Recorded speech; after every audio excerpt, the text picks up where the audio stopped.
வணக்கம் உறவுகளே. இன்றைக்கி நம்மளோட கிராண்ட் நோஃபல் ரெசிப்பியில் ரொம்ப டேஸ்ட்டாக ஃப்ரைட் எக் மசாலா எப்படி செய்கிறதுன்னு பார்க்கலாம். 1.5 டீஸ்பூன் எண்ணெய் ஊற்றிக்கோங்க. எண்ணெய் சூடானதும் முட்டையை உடச்சி ஊற்றிக்கோங்க. கொஞ்சம் உப்பு சேர்த்துடலாம்.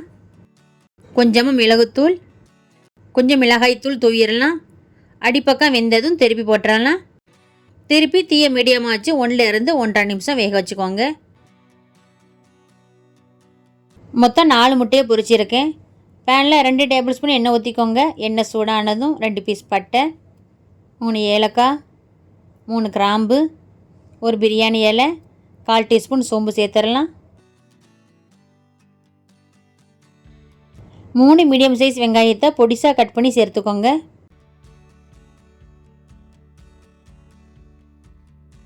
வெங்காயம் வதங்கியதும் 1.5 டீஸ்பூன் இஞ்சி பூண்டு பேஸ்ட்டு சேர்த்து வதக்கிக்கலாம்.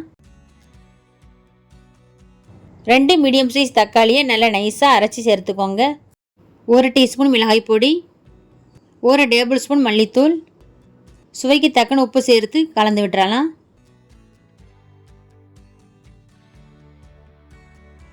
தீயை குறைவாக வச்சு மசாலாவை 2 நிமிஷம் வேக வச்சுக்கோங்க. 3/4 டம்ளர் தண்ணி ஊற்றிடலாம். ஒருக்கா கலந்து விட்டுறலாம்.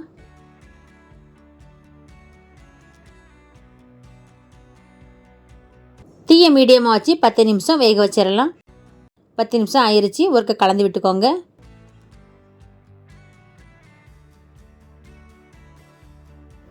முட்டையை சேர்த்துக்கோங்க.